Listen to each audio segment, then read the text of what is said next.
After the meeting on financing Polish defence based from profits generated by the National Bank of Poland, the head of the President's office announced that President Nawrocki had presented the government with a draft bill on the Polish 0% safe. It is clear from these assumptions that we're able to do this today at virtually no cost, hence a Polish 0% safe. With wise management of the National Bank of Poland's reserves and without depleting them, we are able to generate approximately 200 billion zloty. The presidential bill on the Polish 0% safe provides for the creation of a Polish Defence Investment Fund, which would manage funds from the National Bank of Poland. Thanks to the National Bank of Poland's forward-looking, prudent and accurate policy in recent years, it is now possible to implement a project that will provide tens of billions of zlotys annually over the next few years to the Polish government to finance a rapid construction of a strong Polish army. This is possible because the National Bank of Poland has earned and accumulated sufficient funds for this purpose. Tomorrow I will present the details to all interested parties. According to the presidential bill, the Defence Investment Fund could issue bonds and take out loans without widening the budget gap. The amount of gold will not decrease and the value of foreign exchange reserves will be reduced, so this is a safe solution. All this without physically selling the gold accumulated in the National Bank of Poland and disposing of Polish foreign exchange reserves. To redirect them to this Polish Defence Investment Fund so that this money goes to the Polish army in the broadest sense of the word, but also so that it does not go anywhere else, so that regardless of who governs Poland, this money is secured.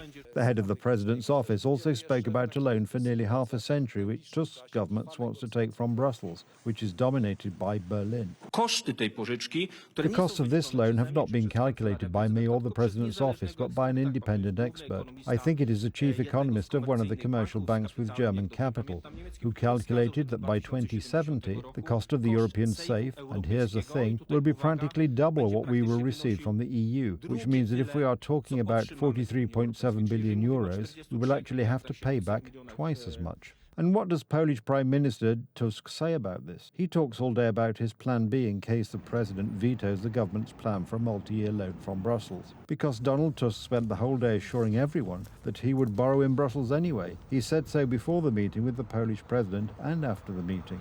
I want to assure everyone, especially those who are waiting for this money in dozens of cities in Poland, in hundreds of workplaces, that whatever the President and the CEO have come up with, we will find a way to get this money to the Polish people. I will do everything I can to ensure that we achieve this goal one way or another. In the event of such an unlawful conclusion of this agreement, it will not only be a reason for legal accountability of those who conclude this agreement, but also for compliance with this agreement in the future. Let our European contractors who are trying to force these unfavorable solutions on Poland know that Poland will not feel bound by the provisions of this agreement in the future. We asked about the financing of the modernization of the Polish army. Representatives of the current government, without change, are in favour of borrowing money from Brussels as soon as possible and taking funds from the National Bank of Poland.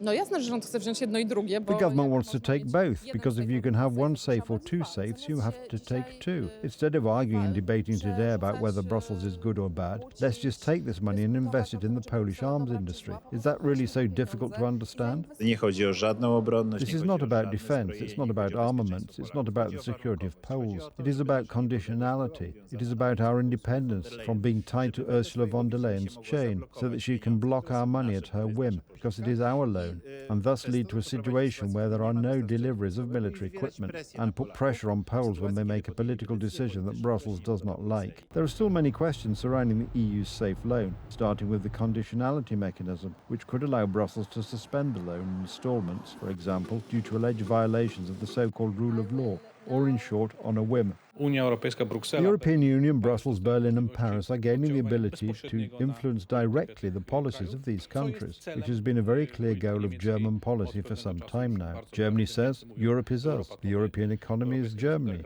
What is good for the German economy is good for Europe. We disagree with this, but Prime Minister Donald Tusk shares Chancellor Merz's view. Who the EU loan is actually supposed to help can be seen in the results of one of Germany's largest arms companies, Rheinmetall, which fell sharply the day after President Nawrocki and the President of the National Bank of Poland announced the idea of a Polish 0% safe.